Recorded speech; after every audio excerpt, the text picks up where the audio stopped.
नमस्कार, आप देख रहे हैं हिमस्टार। आपका बहुत बहुत स्वागत है हिमस्टार हिमाचल प्रदेश का आपका अपना चैनल। आइए शुरू करते हैं हिमाचल से जुड़ी कुछ मुख्य खबरें।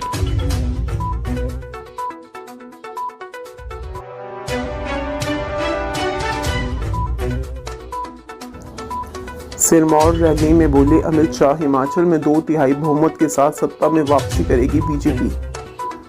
केंद्रीय गृह मंत्री अमित शाह ने आज हिमाचल प्रदेश का दौरा किया। उन्होंने शनिवार को सिरमौर जिले से भाजपा का चुनावी गीत हिमाचल की पुकार फिर भाजपा सरकार का लोकार्पण किया। केंद्रीय गृह मंत्री ने अपने संबोधन में कहा कि हिमाचल प्रदेश में 2/3 बहुमत के साथ सत्ता में वापसी करेगी भारतीय जनता पार्टी। उन्होंने कहा कि क्या देश को वंशवाद की राजनीति से मुक्ति नहीं करनी चाहिए। राजनीति में परिवारवाद को खत्म करने का काम पीएम मोदी ने किया है। हाथी समुदाय को मिलेंगे 3 आरक्षण का लाभ। पीएम नरेंद्र मोदी ने आदिवासी का दर्जा पाने के लिए हाथी समुदाय के 55 साल के संघर्ष को खत्म कर दिया। वह उनके दर्द को समझते हैं और गर्व से कहते हैं हिमाचल मेरा है, क्योंकि उन्हें राज्य के लोगों से लगाव है। तीनों प्रकार के आरक्षण, चाहे शिक्षा में हो, राजनीतिक हो, सरकारी नौकरियों का हो, ये तीनों आरक्षण हाथी समुदाय को मिलने वाले हैं। इसकी मैं आपको बधाई देता हूँ। शाह ने कांग्रेस पर हमला बोलते हुए कहा कि कांग्रेस का काम लोगों के बीच झगड़ा पैदा करना और आग लगाना है। अब हाथी समुदाय को आदिवासी का स्टेटस दे दिया तो दलित लोगों को और अनुसूचित भाई बहनों को उकसाने के लिए कहेंगे कि आपका अधिकार चला जाएगा। लेकिन कोई डरने की जरूरत नहीं है। मैंने अपनी पेन से लिखकर सभी दलित समाज को सुरक्षित किया है।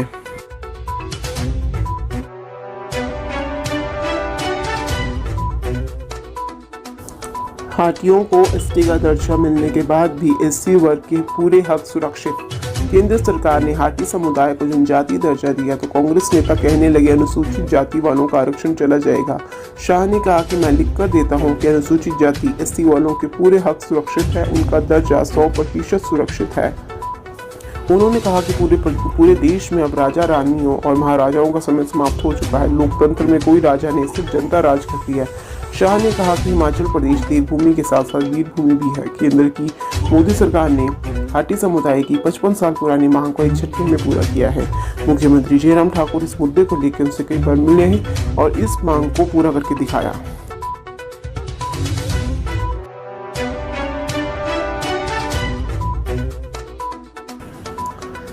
मोदी सरकार ने अनुच्छेद 370 को निरस्त किया, अमित शाह। केंद्रीय गृह मंत्री अमित शाह ने शनिवार को कहा कि नरेंद्र मोदी सरकार ने अनुच्छेद 370 निरस्त किया, जो पूर्व प्रधानमंत्री जवाहरलाल नेहरू लाए थे। शाह हिमाचल प्रदेश के सिरमौर जिले में भारतीय जनता पार्टी की एक चुनावी रैली को संबोधित कर रहे थे। उन्होंने सभा से सवाल किया, क्या आपने कभी सोचा था कि अनुच्छेद 370 को निरस्त कर दिया जाएगा? लेकिन मोदी जी ने किया। उन्होंने कहा कि यदि आप कांग्रेस नेताओं और कार्यकर्ताओं से अनुच्छेद 370 के बारे में बात करें तो वे चुप रहते हैं, क्योंकि वह नेहरू द्वारा लाया गया था।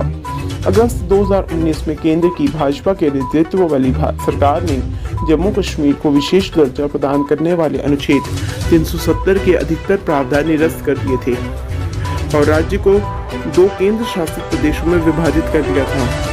शाह ने केंद्र की मोदी सरकार और राज्य की जयराम ठाकुर सरकार की उपलब्धियों को भी गिनाया और मतदाताओं से 12 नवंबर को होने वाले विधानसभा चुनाव में भाजपा को फिर से चुनने का आग्रह किया।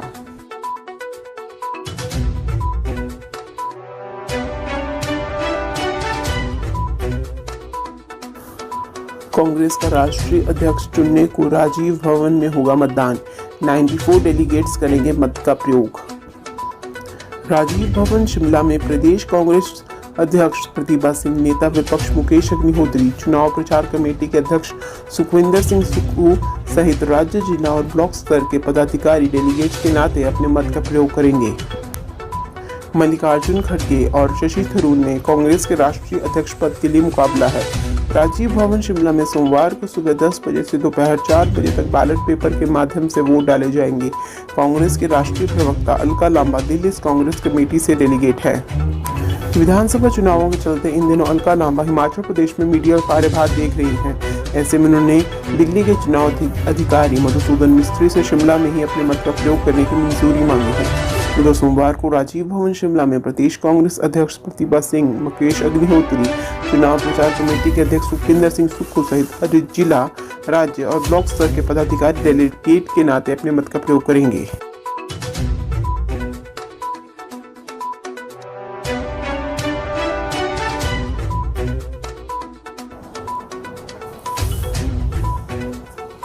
इस दिन होगी विधानसभा चुनाव की अधिसूचना। नामांकन पत्रों की छंटनी से पहले मोर्चा संभालेंगे पर्यवेक्षक। चुनाव आयोग के अधिकारियों के मुताबिक निष्पक्ष और स्वतंत्र रूप से विधानसभा चुनाव कराने के लिए पर्यवेक्षकों की तैनाती कर दी गई है। इनको दिल्ली में निर्वाचित आयोग ने बाकायदा चुनाव से संबंधित प्रशिक्षण भी दे दिया है। हिमाचल प्रदेश विधानसभा चुनाव में नामांकन पत्रों की छंटनी से पहले पर्यवेक्षक अपना मोर्चा संभालेंगे। 2 विधानसभा क्षेत्रों के लिए चुनाव आयोग का एक पर्यवेक्षक तैनात किया जाएगा। आयोग के पर्यवेक्षकों की मौजूदगी में ही विभिन्न राजनीतिक दलों और निर्दलीय उम्मीदवारों के नामांकन पत्रों की छंटनी की जाएगी, ताकि किसी भी तरह के विवाद से बचा जा सके। आयोग के अधिकारियों के मुताबिक निष्पक्ष और स्वतंत्र रूप से विधानसभा चुनाव कराने के लिए पर्यवेक्षकों की तैनाती की गई है। इनको दिल्ली में निर्वाचन आयोग ने बाकायदा चुनाव से संबंधित प्रशिक्षण भी दिया। ये पर्यवेक्षक नामांकन पत्रों की छंटनी के समय संबंधित विधानसभा क्षेत्र में तैनात हो जाएंगे। नामांकन पत्रों की छंटनी के दौरान चुनाव अधिकारियों और सहायक चुनाव अधिकारियों के साथ मौके पर पर्यवेक्षक मौजूद रहेंगे। नामांकन पत्रों की छंटनी के समय कितने पर्चे रद्द हुए और कितने सही पाए गए, इनकी पूरी रिपोर्ट पर्यवेक्षकों के माध्यम से जिला चुनाव अधिकारी, राज्य के मुख्य चुनाव अधिकारी और निर्वाचन आयोग के पास पहुंचाई जाएगी।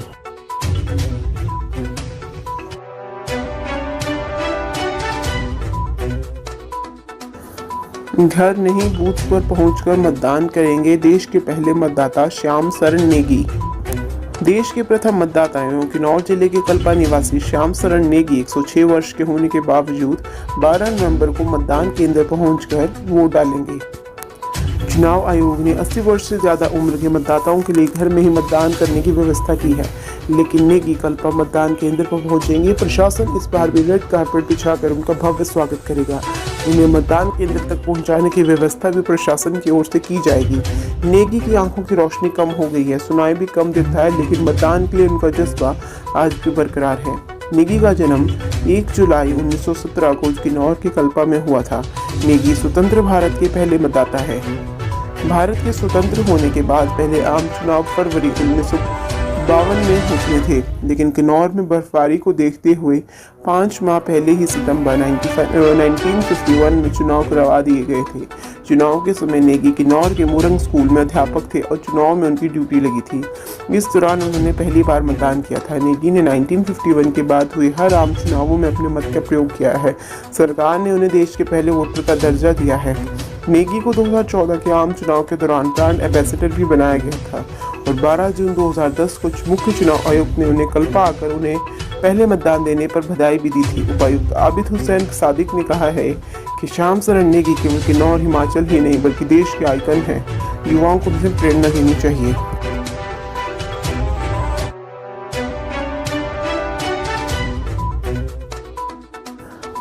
राष्ट्रीयकृत बैंक को जीएसटी अधिनियम की अवहेलना करने पर 70 करोड़ का जुर्माना। आबकारी विभाग ने की कार्रवाई।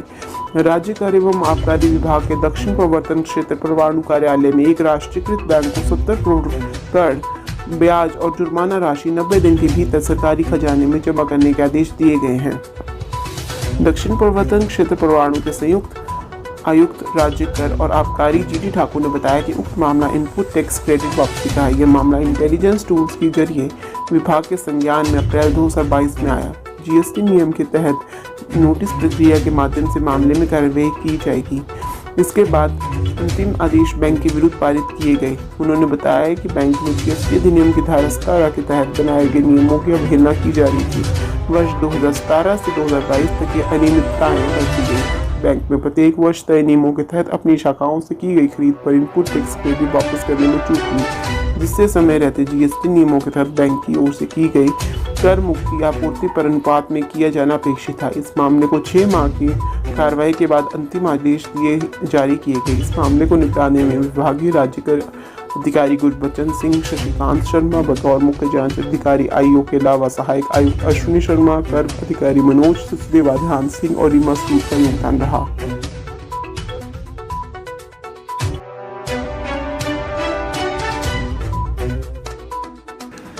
डॉक्टर के सिवन बोले, टेस्टिंग के बाद शुरू होगा चंद्रयान मिशन। बतौर इसरो अध्यक्ष अपने अनुभव साझा करते हुए डॉक्टर के सिवन ने कहा कि उनका अनुभव बेहद अच्छा रहा है। उन्होंने एक विश्वास पैदा करने का काम किया है।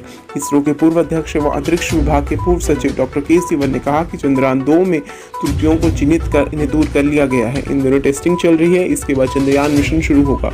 वह शनिवार को ऊना के स्लो स्थित भारतीय सूचना प्रौद्योगिकी संस्थान के दीक्षांत समारोह में मुख्य अतिथि थे। मीडिया से बातचीत में उन्होंने कहा कि इसरो कई अच्छे प्रोजेक्ट्स पर काम कर रहा है।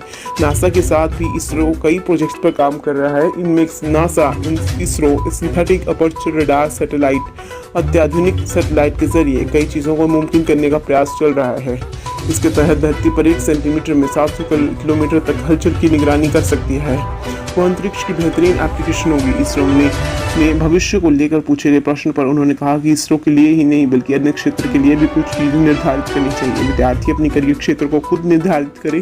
क्षमता के अनुसार ही कैरियर में आगे बढ़कर सफलता पा सकते हैं। अपने काम करने के प्रति जुनून होना बेहद ज़रूरी है। कुछ नया करने के लिए इनोवेशन के साथ रिस्क लेना भी ज़रूरी है।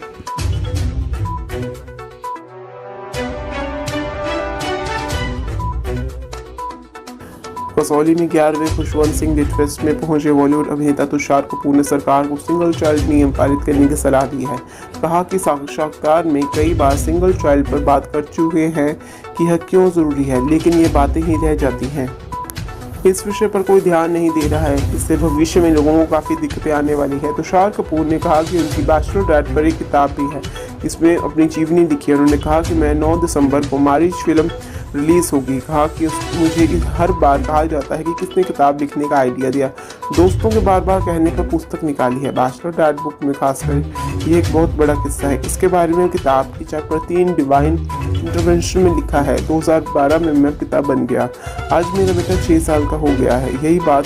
यही सब कुछ किस्से मैंने किताब में लिखे हैं। इसलिए मैंने किताब को अपनी जीवनी के अंदाज में लिखा है। बचपन में खुशवंत सिंह के लेख पढ़े थे। वह सामाजिक मुद्दों को मनोरंजन की तरह लिखते थे। वैसे ही मैंने भी अपनी किताब को एंटरटेनिंग बनाने की कोशिश की है। हालांकि यह सीरियस निजी यात्रा के बारे में है। यह लिट फेस्ट बहुत ही चर्चित फेस्टिवल है जो प्रशंसित किताबों को प्रोत्साहन देता है। उन्होंने कहा कि भारत में युवा लेखकों के लिए बहुत मौका दिया जाता है। बेस्ट सेलर युवा लेखकों को बनाते हैं। आज एलीट क्राउड के साथ आम जनता भी किताबें पढ़े। इसके लिए प्रकाशकों व लेखकों का योगदान बहुत ज़्यादा है। इसके बाद उन्होंने खुशवंत सिंह लिट फेस्ट में बैचलर डैड विषय पर मंथन किया।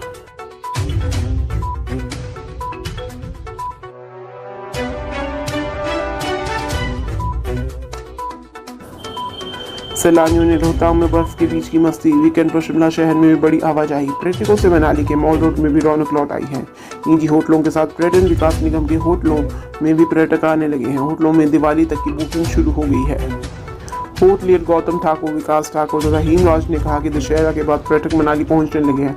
उन्होंने कहा कि मनाली पहुंचने वाले सैलानी बर्फ देखने के लिए रोहतांग दर्रा के साथ शिंकुला और बारालाचा दर्रा जा रहे हैं। उन्होंने उम्मीद जताई है कि दिवाली में मनाली के पर्यटन को और गति मिलेगी।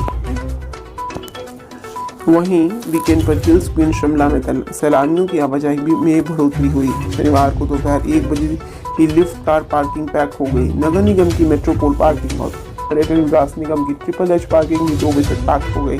सर्कुलर रोड को मॉल रोड से जोड़ने वाली पर्यटन विकास निगम की लिफ्ट के बाहर पूरे दिन सैलानियों की कतारें लगी हुई। वीकेंड पर पंजाब, हरियाणा, यूपी, दिल्ली से बड़ी संख्या में सैलानियों ने शिमला का रुख किया।